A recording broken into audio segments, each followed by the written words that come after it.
যেখানে একজন চিকিৎসকের মাদক থেকে দূরে থাকার পরামর্শ দেওয়ার কথা, সেখানে তারই কক্ষ থেকে মিলল ইয়াবা ও মাদক সেবনের সরঞ্জাম। এমন অভিযোগের ভিত্তিতে চাঁদপুরে একটি বেসরকারি হাসপাতালে অভিযান চালিয়ে 4 পিস ইয়াবাসহ চিকিৎসক ডাক্তার সৈয়দ আসিফ ইস্পাহানিকে গ্রেপ্তার করেছে জেলা মাদকদ্রব্য নিয়ন্ত্রণ অধিদপ্তর।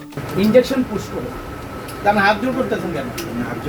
হাত জোরটা আপনি কেন আপনি সেবন করেন? আপনি যদি অপরাধী না হন তাহলে হাত জোর করেন কেন? গোপন সংবাদের ভিত্তিতে উপজেলার Kachua city hospital and digital diagnostic সেন্টারে এই অভিযান চালানো হয়। অধিদপ্তরের দাবি, চিকিৎসা সেবার আড়ালে তিনি মাদক সেবন ও কারবারে জড়িত। এমন তথ্যের ভিত্তিতেই তার কক্ষে তল্লাশি চালানো হয়।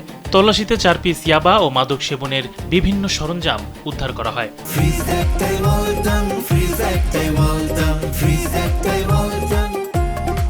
ডাক্তার সৈয়দ আসিফ ইস্পাহানি ওই হাসপাতালের নিয়মিত মেডিকেল অফিসার হিসেবে দায়িত্ব পালন করছিলেন। এই ঘটনায় মাদকদ্রব্য নিয়ন্ত্রণ আইনে মামলা দায়েরের প্রস্তুতি চলছে।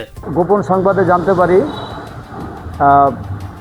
কচুয়া সিটি হসপিটালের ডাক্তার সৈয়দ আসিফ ইস্পাহানি দীর্ঘদিন যাবৎ মাদকের সাথে সম্পর্কিত, মাদকের সাথে সে জড়িত। সে নিজে মাদক সেবন করে এবং মাদক বিক্রির সাথে জড়িত।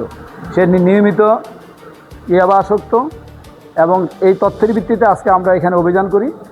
অভিযানের পরবর্তী সময় ওনার নিজের বসবাসের যে রুম, এই প্রতিষ্ঠানের 3 তলা হতে আমরা